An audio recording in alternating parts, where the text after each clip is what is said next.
There you have it. A little Michael Sheng, the old school for you. You got Uncle Joey. You got my sidekick, the Flying Jew, eating his little Jew corp drops. You got like 10 bags of $2 at CVS. You gotta get the good deal. Gotta get the Lutens. You know what I'm saying? Vicks. They've been around. Jesus took Vicks once he left the cave. Vicks vapor rub on your chest. You do a couple bong hits. You want to put some vapor rub on my chest for me? Not really. I don't do that type of shit. You got the wrong guy. Go hang out with your little buddies over there in North Hollywood. I'm sure you'll find somebody to rub some vapor rub on your ass. Anyway, it was a great week. I want to thank Dean Delray for putting me on the show at the Avalon with Nikki Sixx and Rudy Sarzo and the guy from Anthrax. You know, get involved in my daughter's life. And I got the podcast and the road. But the other night when I was at that show, something hit me that we had discussed on the podcast about a year and a half ago with Rudy. And it's not that I didn't buy into it. It's that I didn't think it was that important. And that's the element of live music. Listen, man, what we did growing up in North Bergen was go to concerts at Madison Square Garden. When these guys call in, Avillo or fucking Timmy the Teamster or these guys, we went to we were blessed to have the opportunity to go to a lot of shows, man. And I mean, I went to see everybody from Kenny Rogers to fucking Iron Maiden. And I would go, and it wasn't... Something happened, like in the mid-'80s, where I don't know. I don't know what happened. I became a criminal, and I didn't think the live shows were that important anymore. I mean, I had friends that lived for that shit. When the people I hung out with in Snowmass, when I first moved to Snowmass, you worked Monday through Friday. And Saturday morning, in the middle of the night, you left for Colorado Springs or Denver or, Fort Collins, and you'd catch a band live. You know, these guys travel. You never taken her there, right? No. Why would you? Why would you? Why would you? Why would you? Why would you? You get mad at me for going to home. Who are confused that you think that you're going to take a shortcut and your life is going to change. And guess what? I used to be the same too. And I got burnt 3 or 4 times and I stopped shortcutting. I realized that the main goal of a comedian is to be the funniest person he could be. When I came out here, I booked a pilot and I booked a big-time commercial. But one night I got the shit kicked out of me at the Improv in between Nick DiPaolo and Doug Stanhope. And I'll never believe that night, I remember wanting to leave in the middle of the night just to disappear on the road to become a better comic. Like I took any gig I could for 2 years on the road, from 98 to 2001. I did every gig hole I could because I knew the payoff was going to be funny. It wasn't about the movies. It wasn't about the TV. And that's what I see the biggest fault in this town is with comedians, that they do comedy for 5 or 6 years. They kind of get good on it. Then they get a show and they stop doing comedy.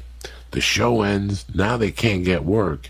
And they want to fall back on comedy, but they're 6 years behind. You really get to understand what people want. Yeah, that's all. And they don't want you. They don't want you. They want Rogan. They don't want you. They're just putting smoke up your ass to try to put a reality show together or whatever mind fuck they put in their mind. I've gotten some of those. Even before the podcast, I worked on Hell's Kitchen once, and this girl that I went to high school with was a chef. And she wanted me to introduce her to Gordon. I was an assistant editor. I never met Gordon Ramsay. But people think, I don't know. It just, it kind of does make you sad. It makes you sad. And then when they realize that they can't get nothing from you, then there's no more conversation. And that makes you even sadder. You go, wow, that's all you were about. That's all you were about. You said something to me last week. You said, like, anyone who texts me, Happy Easter. Like you like Donnie. I wish they wouldn't even text me. Like you can see that that's all they're doing it for. Yeah, no. You want to text somebody Happy Easter? It's the weirdest thing when people text you Merry Christmas, and especially when it's like a group text. You're like, really? That's what burns me up about that stuff. But no, when you go through all these levels as a comic. And even now with the podcast, it's hilarious how when I'm going to go to a town, I'll get 3 emails from people to do a podcast. Like, so you want me to get in the car with a guy that I don't know if he just smoked meth, to go to somebody's basement to do a podcast because you're going to get me high. Wow. Would you used to, though? Maybe not a podcast, but would you get in a stranger's car? No. They work at the club.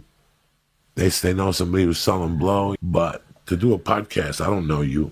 I don't know you. I don't know your fucking podcast. I don't know who you are. What you do is you take the toenail and you get some toe jam and you mix it all together like a toe ball. And you sniff that fungi nail. Yakima, Washington is considered the Palm Springs of Washington. Okay. I had a gig there one night, and I walk into the fucking hotel room. I lock the door. I put my luggage down. I'm happy as shit. It's a nice hotel. When I look in the bed, it's one of those beds that if you put a quarter in it, it shakes. Oof. I never even saw one of those. Yeah, this is how young you are. Like, guys, in the 70s and 60s, when you checked into a hotel room, you could put quarters in the fucking head frame, and the bed would rattle, and it was like a mini massage. That's what it was? Yeah, it was. I thought it was a sex thing. Oh, my God. And maybe even a sex thing. I don't know. I was too fucking young. I saw it in Dumb and Dumber. That's the only place. But I went to this hotel in Yakima, Washington, I looked at this bed, and I was like, holy shit. I go, let me try it. And I put the fucking quarter in. I put the first quarter in, it didn't work. And then I banged it a couple times. And you know me being me, I put the second quarter in, I banged it, and finally it started fucking shaking. And it just made fucking noise like I don't know what I weighed. I probably weighed 250 at the time, 240. It was like you with the zip line. It was just too much. And the thing kept making noises, and finally it fucked up. So that night I remember going up on stage. I was laughing my ass off because I was high. I went up on stage and I fucking said, it's great to be in Yakima. I went to my hotel room. It was a massage bed. I put a quarter in it. I woke up with a thumb in my ass. Like something stupidly. Because the Palm Spring. That's how bad I was, people. That's what I'm trying to say to you. I had no joke writing skills, but I had a way of saying something that I would hook on to something, and if God was smiling on me, I'd have 3 tags. And then eventually I would add, for years I did that Palm Springs joke. I forget it now, I'm not saying it right. Something happens. I put a quarter in there and I had a thumb up my ass. That's the Palm Spring of Washington. I don't know.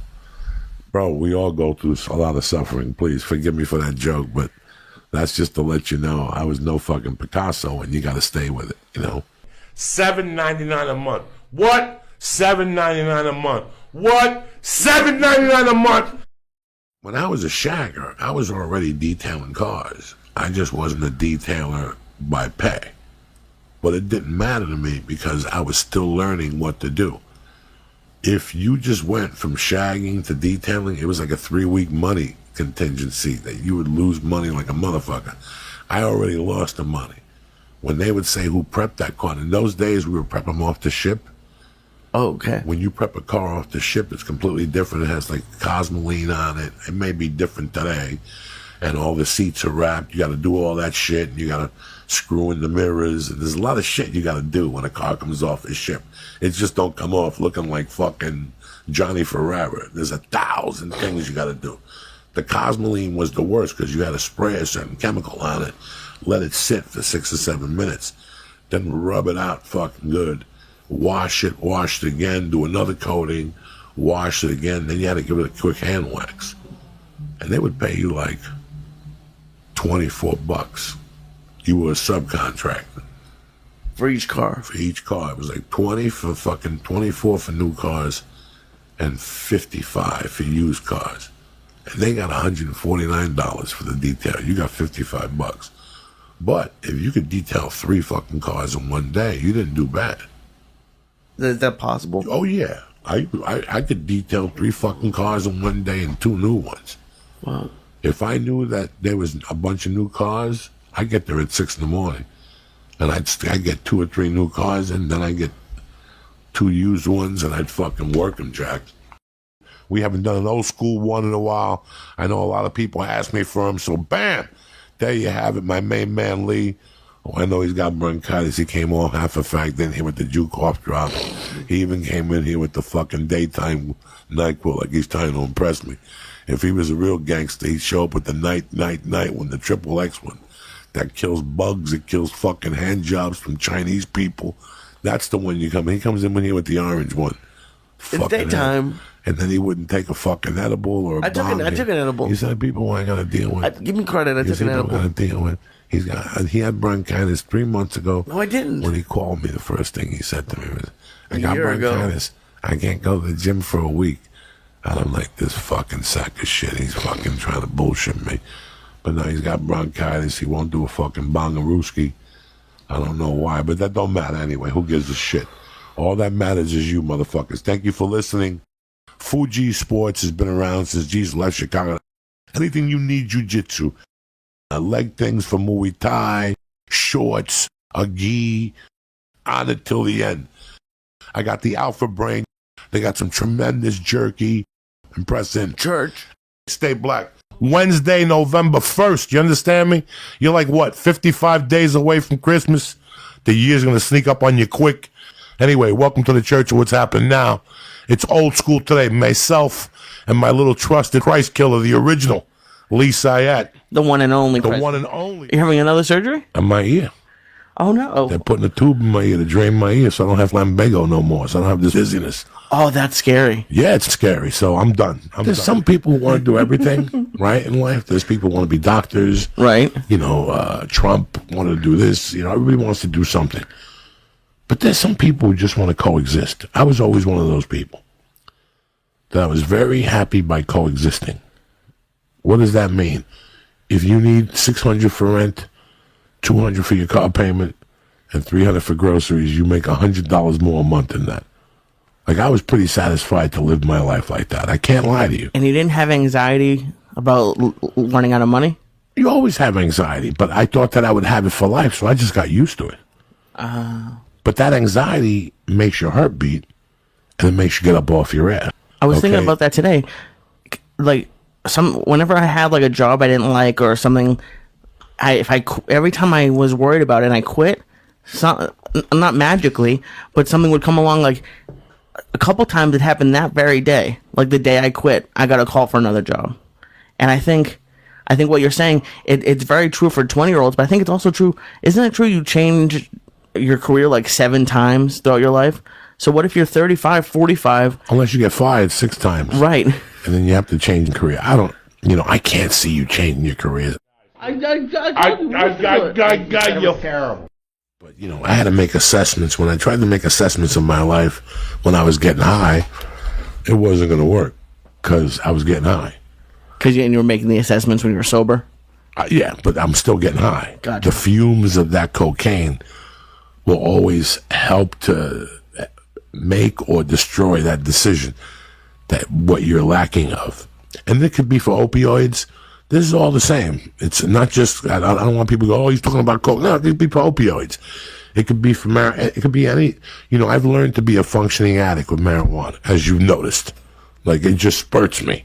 It makes me even strong. It's like a steroid for me. There's always people that have been hustlers, that have gone to work for somebody, have learned the trade 8, 9, 10 years.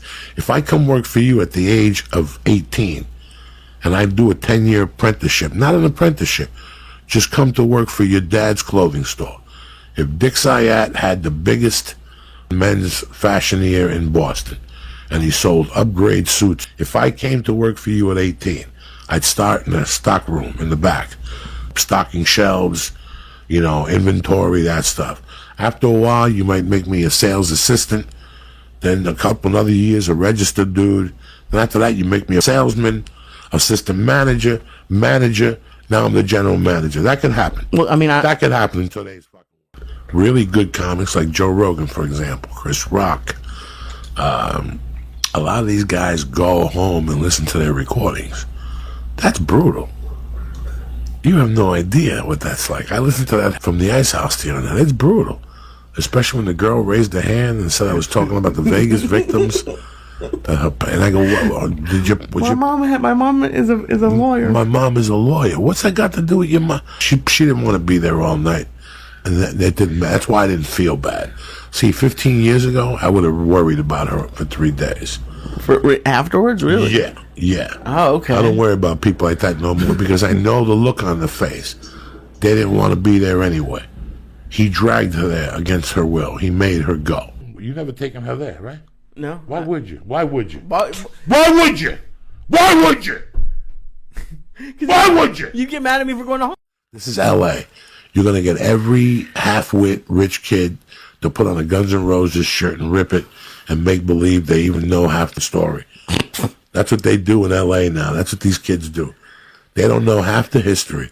They just want to be cool and tell their friends they went to the concert. Oh, okay. So they buy a GNR shirt, they rip it, and they go down there. Have they ever done a shot of heroin to the first album? No. They ever do an 8-ball while they listen to Sweet Child of Mine? No. Did they go see Nova? Do they How even dare know? they even go? Do they even know Use Your Illusion 1 and 2? No. Doubt it. But that's what they do. They get dressed up, they wear the outfit, and they go down there and they make believe they fit in. Okay, yeah, fair enough. And a fan like you, who really is somebody somewhere that really grew up a fan of those guys, he can't afford the $300 ticket. So who do you see there? The Kardashians. All with the get-up on. With I Love Pink Floyd get-up. Anything you do in this area here, you got to add that level of it up. It happens in every city. It happens in every city where people just go and they make believe and yeah, it was great. What did you like most about those jobs, like the construction jobs you did? I was 18. I was 19. I was built like a bull. I was living in New Jersey. I was doing nothing with my life. Now I'm living in Colorado and I'm getting sun. And I'm sleeping in a little bedroom and I got like 1 mattress. And I maybe got 5 or 6 pair of pants. And I got a couple sweatshirts. And I got maybe a couple pair of shorts and 2 pair of sneakers and a pair of winter boots. I didn't have a TV in that room. But I had that job. And that was way better than the life I was living in New Jersey. I didn't have any mice. I had a refrigerator. You know. But did you like the job itself? Like, did you find the work satisfying? At that age, yeah. Because I think it would be. And then I got a job being a hottie. That was the second time I was a hottie, and I worked for Chip Chilson Masonry.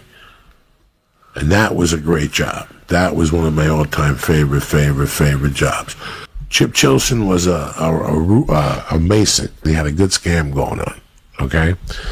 He was a mason that did brick, but he had another guy who would fly in from New Zealand. He was the artiste. He was a great guy. So it was me, Chip, the guy from New Zealand, and another dude that was a brick mason, and it was me and another hottie. And then you both got promoted, and they would hire other hotties, and you became a brick mason for Chip Chilson. But there was a problem. Chip Chilson was a professional skier. So he would take off every October. So after October 15th, you were dead no matter what. He wouldn't have anyone take over for him? No. He wouldn't let a job exist without him on the job. That killed me. Right. But and he would give you unemployment, and then he would call you back like in March. That's a long break. And in March, you'd shovel snow for a month. I think April, you started building, but he would do you 60 hours a week from April till October. He was solid. Nothing over 3 feet. You know, that was a great job. You're always moving. You're always outside. You're drinking water. You're scooping with a shovel and loading brick. 8 bricks in each arm. You know, carrying it up 2 levels with tongs, you know, with the brick tongs. And at that time, they didn't have that. They didn't teach that course. A lot of people didn't teach because what everybody would tell you to do was to learn on the job, but at the same time, go to a VOTEC school and learn how to do it at night. So, wow. Yeah, you go at night. So by the time you get promoted, you're decent at it? You're a decent at it, yeah. Like gnawing it like a dog.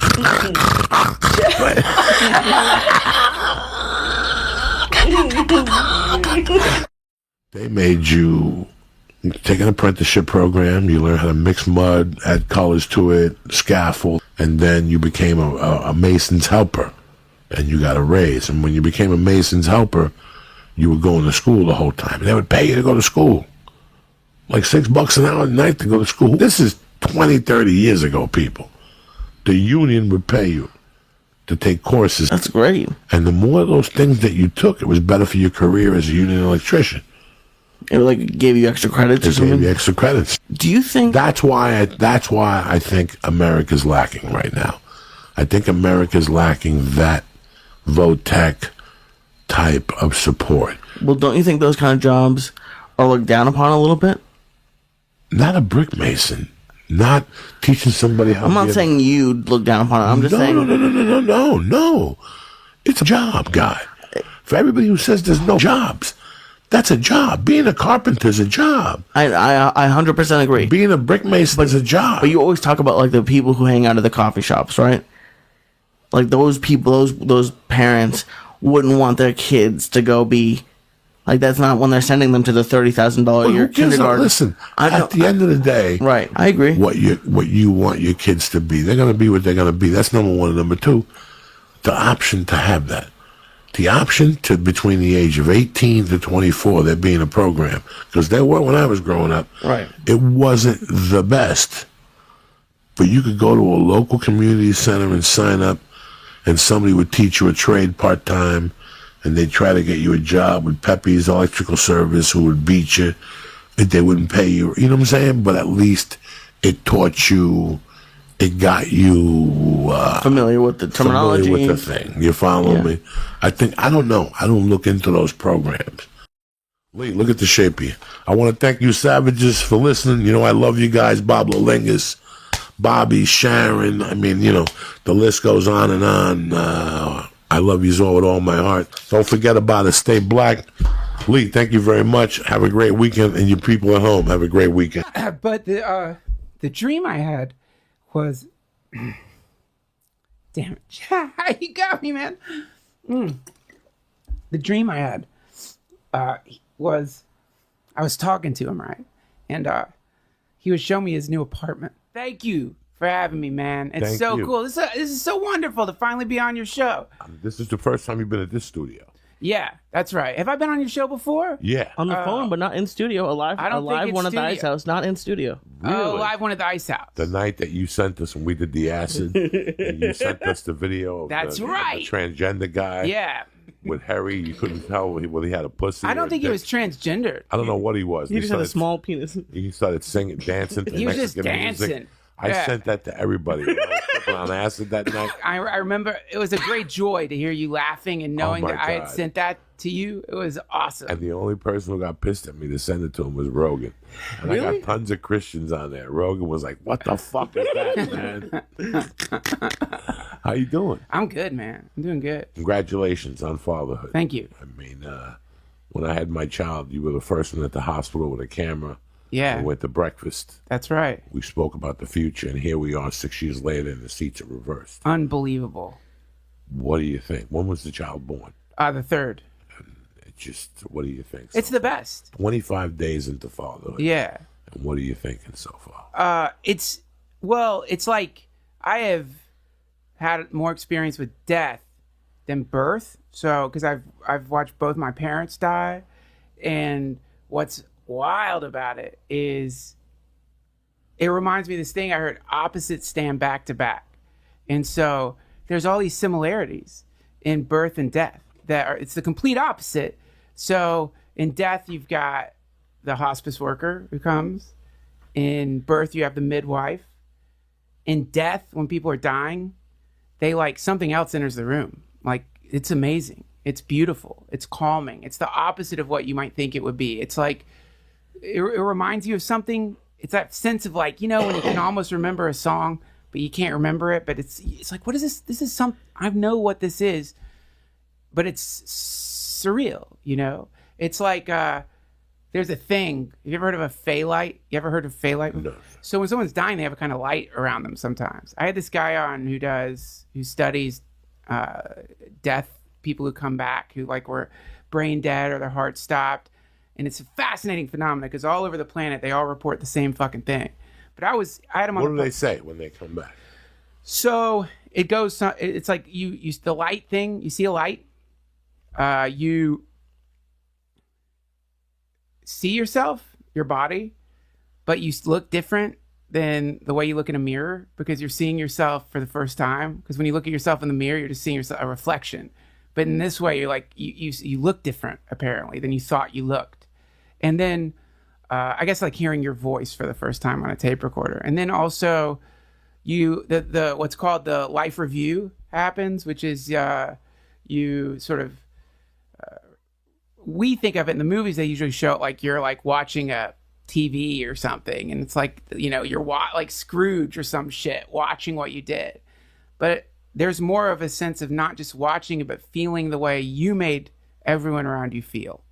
And so you feel the way you made the people around you feel. And there's some justice in there, and some sadness in there, and some, you know, love in there, and joy in there. And you just feel how you impacted the world while you were there. And then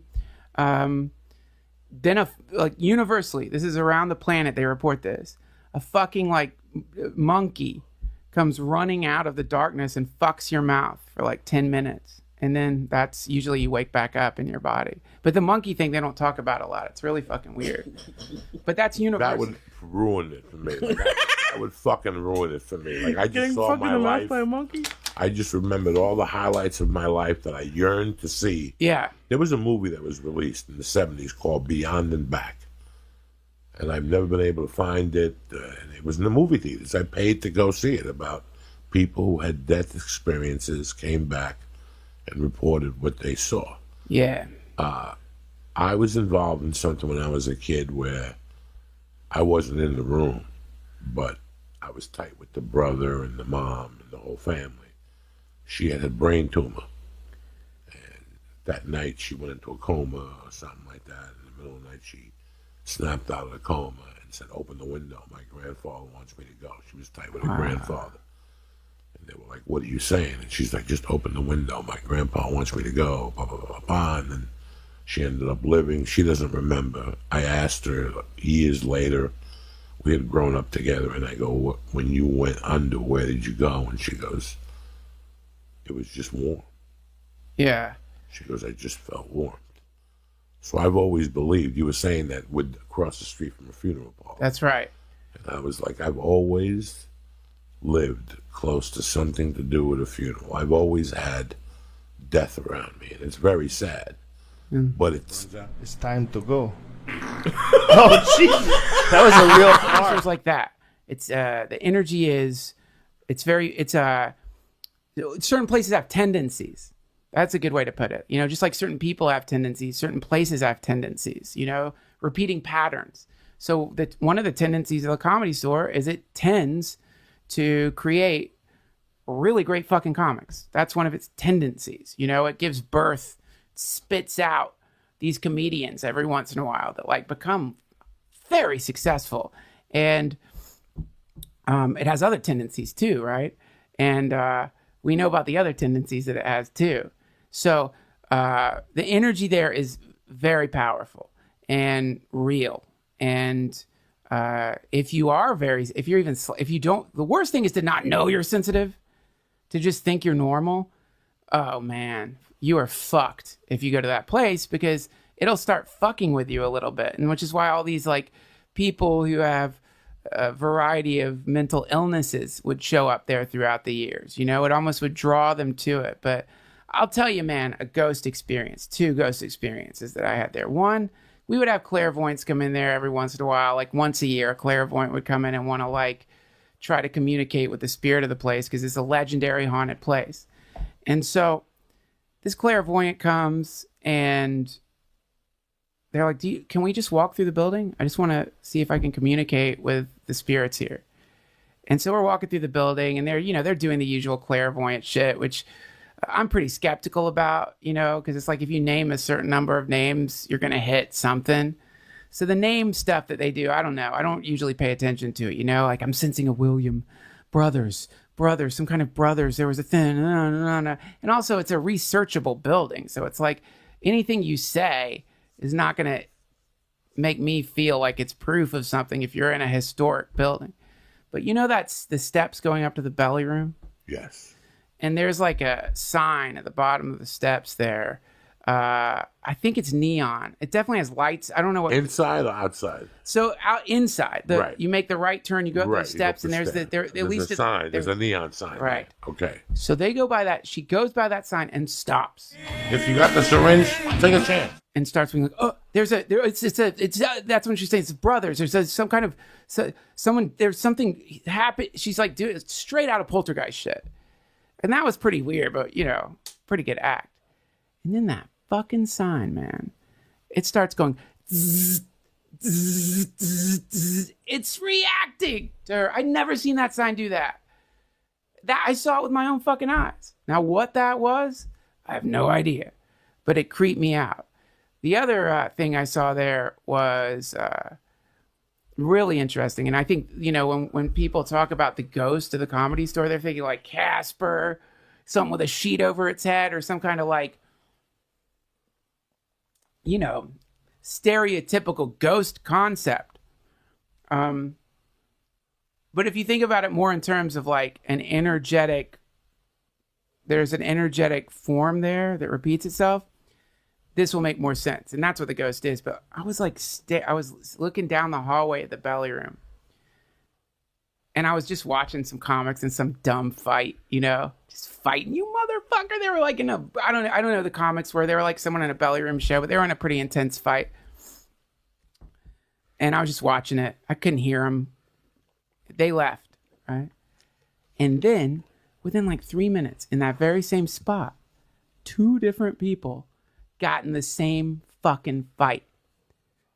Same movement, same like da da da da da. I'm sitting there watching like an echo of the same fucking thing I just saw with 2 different people. Now, assuming that this wasn't some conspiracy where some weird goddamn freakish improv on the spot people were trying to fuck with some solitary belly room comedian sitting on the couch, then that indicates to me that there was like a kind of eddy, like a ripple that was happening there, like a little fucking energetic ripple that people who weren't protected or who were a little too reactive when they were getting in it, they were acting like it, and then trying to make sense of it later. You fucked her at the pool? No, dog. I got manners. I'm a Catholic. I mean, this is the Mark Twain quote. Religion started when the first con man met the first fool. It's like if you ever find yourself in a situation where somebody is pitching something, some astounding thing to you, and it doesn't match your instincts, but you decide to like go with them, even though you can feel this isn't right. In that moment, you become sadly complicit in this form of exploitation. You didn't listen to your heart. You listened to the charismatic person, and you got pulled in a little bit. And, usually the way this shit works is there's a name. I can't remember the name. Once you've invested a certain amount of money or time in a thing, it gets more and more difficult to leave. Not because it's difficult to leave, because you're stuck based in this fallacy of the amount of dough you've poured into the fucking thing. So you're like, I just got to stay. This is it. This is like that crazy shit that you read about Scientology, which is like at the very, like one of the highest levels, they show you a briefcase that has written on it, Ron Hubbard's handwriting, which has got, the whole like Xenu stuff, basically stuff that just seems completely antithetical to your complete understanding of reality. And at that moment, you've put in a lot of dough. And you either go, oh, wow. Oh, shit. This is kind of embarrassing. Or you're like, well, it must be true. It must be true like the other stuff. It must be true. And you keep going, right? That ignorance is what that's called. And some people exploit other people's ignorance. They're blind spots. A great magician, like a stage magician, what does he do? He knows the shit you can't see. He knows how to distract you and do all the shit. And then like while he's doing that, he like makes apparent magic happen. And it's cool. But it's not real. Like we always do about this time. Yeah. But it doesn't stop with magic. It like keeps going. So there's people who understand that human beings, and when I said most people don't know themselves, what I meant is humans, if you're raised in an alcoholic family, you're taught to ignore that daddy's a fucking drunk, an angry drunk, or that mommy's an angry drunk. You're taught to ignore that, you know? Or if you're even worse, you're in a fucking family where there's sexual abuse, you know? And you know, if I talk about this, I'm going to destroy the family, and you will destroy the family. So it's easier to forget it, or it's easier to pretend it didn't happen, or it's easier to try to make sense of it in your own fucking head. And it's a really sad thing that many of us have experienced and have done, right? And that is the most sad thing, which is why I love that quote in the Bible when Jesus is talking about, you know, suffer the little children to come unto me. If anyone should harm one of these, it would be better that a millstone were tied to their neck and they were thrown into the sea. And I think in this case, what Christ is saying is not just about children, certainly about children, but also about the other children out there who have adult bodies, but who have no fucking idea who they are, what they are. They've been taught to ignore from the moment they were born, or even worse, to make sense of the fact that their fucking dad's punching their mom in the fucking face, right? Or even worse, to imagine it's their fault. Because, you know, it's easier to imagine it's your fault if someone's hurting you, because then you can pretend you have a little bit of control, than to just realize you're being victimized, right? So there are predatory humans in the world who will prey upon that quality in others, and will use it. And there's various levels of it. Come, welcome to LA. Open up that door a little bit for me, just to get some air in here. Thank you. Welcome to LA. Yeah, look at that fucking, what's that hilarious joke Chappelle has about like the pimp bath, you know? Like the joke about how like something about like a pimp will like beat up a prostitute, you know, and then give her a bath. And she falls in love with him because he's giving her the bath, forgetting about the fucking abuse that just happened, right? Like that model of exploitation of human beings is unfortunately, like any other thing in the world, it has evolved and become refined. And what's really sad about it is there's a fuck ton of people out there who haven't even thought about the fact that maybe they're being tricked by someone. You know, it's not, fuck, you know, at least when you're in a compound and you're looking over and Jim Jones is mouth fucking your wife while somebody in the back is stirring a vat of fucking cyanide and Kool-Aid. At least in that moment, you like have, you like, it's, at least it's something You like unique. smoking wax? You want to see the motherfucking devil? You know when you dream sometimes about someone who's passed, and it's more than a dream. It's just not a dream. It feels like you're there with them. They came to visit you. Yes. So my dad, he lived in apartments most of his life, you know, and my dad loved life.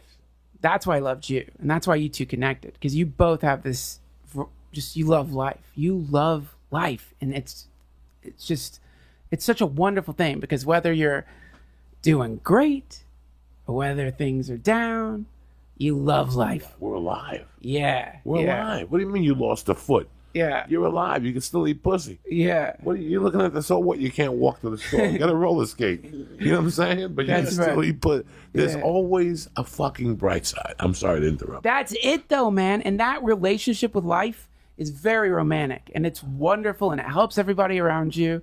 And after he passed, you know, I was talking to people who, like, he was always giving gifts to people. I went down to the to talk to the people at his apartment, you know, about like getting the place cleaned and everything. And they were talking about how like at Thanksgiving he'd bring him a turkey and stuff. He was always giving. He was very, but secretly, he never talked about this shit, No, man. you don't need to. And he was in Vietnam, and he like had a lot of like medals that we found after he passed. Never fucking talked about it, man. Never What talked kind about of medals? Dude, like I had someone go through it. I don't want to say it here because I'm afraid, like, I don't want to like insult anyone in the military by accidentally saying my dad had achieved this or that, but they're really intense ones, man. And they were just in a drawer, you know, they're just in a drawer. He went to Vietnam. He was in Vietnam. He went for 2 tours, and he went, you know, he volunteered to go back for the second one. But the dream I had was, damn it, you got me, man. The dream I had was, I was talking to him, right? and he was showing me his new apartment, and he liked it because it was right on the ocean. It had an ocean view, and he was like super proud of it. He would have loved that in real life, and he loved it in the dream. And he said, yeah, but I've got these neighbors upstairs, and he's like, they seem like they're your friends. They seem like they're aliens or something. I don't really know who they are. And then like I looked up in the dream, and there's like these 2 Buddhist monks in robes that are like standing behind him. And it was cool, man. It was like a feeling of like, okay, just maybe, just maybe. Because like when he was passing, I was teaching him some mantras, I was teaching him Om Mani Padme Hum, Om Mani, behold the jewel in the heart of lotus. And he was chanting it a little bit. And as he was passing, he got real, he got real. That's what happens when people are dying. They get real. And we had some great conversations about death and what was going to happen, and what I'd heard and what it is. And so, I don't know, it was a really beautiful dream. And it gave me some hope that whatever happens after, that maybe some people came and like guided him through that process, who were maybe part of the Buddhist Sangha, the Dharma as they call it. And I don't know, it was just a dream, But I do know this, he died in a really sweet way. He died in a really sweet way, man. And that says a lot about a person. And he loved you. One door closed and another one opened. That's right. And now you get to relive your dad through him. He's got his, what's cool? He looks like my mom, and he's got my dad's dimple, and he's got my dad's hair. So it's the most beautiful thing. I mean, it's just so wonderful. No, listen, I know when I talk to you on the phone, you're a new person. Yes, yeah, for sure. And for everything that you've gone through. Joey here checking in with you, making sure you're straight, you got your life together, everything's tip-top, magoo. Lisa Ayat, K5, my little nephew of death. How you doing, my little Christ killer? I'm doing pretty good. You look good. Trying. You look healthy. Lee's got some news. We'll talk about it later. It was a great weekend. Lee and I went Thursday night. We had a great time. We giggled. Lee got hammered. Kate quickly kissed Lee on the cheek. You guys all got to retweet it and jump up and down. And you predicted a church wedding and the whole fucking deal. So, and I'm not complaining for being busy. Thank God, we're here and everybody's healthy and we're working and we've worked hard towards what's coming in. So I'm not complaining. It's weird. You're in 2 completely different industries. Stand-up gets booked a year in advance, and acting gets booked a week in advance. They would give you a space with everything. They don't do dick no more. They give out offers, and then whatever's not offered out, they book out in-house, or they know you, or they make you come in, and it always shoots in 2 days, or it shoots in 6 months. Those are not that good either. And I gotta tell you, man, I felt really good about doing it this weekend. I can't tell you why. That's really awesome, yeah. Why. I don't know why. And I wanted to talk about it on the podcast. Well, because it's like it took... I want people to understand that for your life to change, it takes patience. And sometimes, man, it takes 3 years. It took me 20 years to change my life. And that was with a monkey on my back. It's like that running back that does 10 yards, fumbles the ball, he recovers it, but he loses 2 yards I just kept doing that for a lot of years. And then it got better and better and better. Then I stopped fumbling the ball. And then I met a good woman, and then eventually it all fell into place. You know what I'm saying? I mean, it was just one of those things. So I never want people to understand that you ever get to a place where you're very happy. Now you start thinking about the things you did at one point, and the people you have to make good to, and the people that you owe your friendship to. That's really important to me. I'm getting to that age that I don't want no beefs with these people if something ever happens to me. I want them to know that I really appreciate them at that time in my life. I get mustard. I want to lose weight. Oh, I got 6 stars. The biggest one is love. That's the biggest one. That we meet somebody, we go to dinner 3 times, they're cute, she's cute, everything's okay. She lives close by. You like the dog. She likes your roommate. What is wrong with just hanging out? The problem is, we never state the truth in the beginning of our intentions. That's very true. And some women want to know right now, today, and you have to straighten them out too on this. I'm not straightening anybody out, I'm just explaining it. You have to explain to them, this is life. It's 2018. I want you, your control of this life is the paper and the pen. For the 80th time. What you want and how you're going to get there is your whole plan. Everything else, like I was writing today, and I'm writing about when I got arrested, guys, I had nobody to turn to. I would love to tell you the city that Mr. Popular had nobody to turn to. It was a high bail. They wanted a full amount. And the person who came to my aid was somebody who did not like me at all. It was the girl I was dating's father. Him and I didn't see eye to eye. Why? Want me to tell you why? I was a car detailer who had just become a car salesman, dating his daughter who he enrolled in Arizona State to be in the business management program. And she dropped out to date a dude like me. Now she was cutting hair. Okay, he didn't want that poor little sweet girl around an animal like me. Right. But he bailed me out of prison. He bailed me out of county jail. By him showing up, they dropped the bail $47,000. And the next thing you know, I was out of county jail. Wow, that's amazing. And the moral of the story was, life happens. But you have to let it happen. Oh, no. And what I usually do is get a 3-section notebook. So the first 2 sections were my morning whatever. And I would start backwards, Chinese style.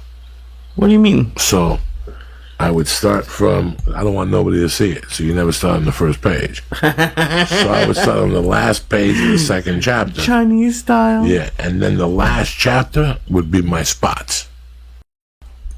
I don't know, this is bigger than 21. This is bigger than 25. This is, I don't know. In life, everybody has hang-ups, Lee. Right. I have a lot of them. I have a lot of them too. We all have different hang-ups. And the fucking funny thing is when we overcome them, you know, in your mind, what do you expect at 30?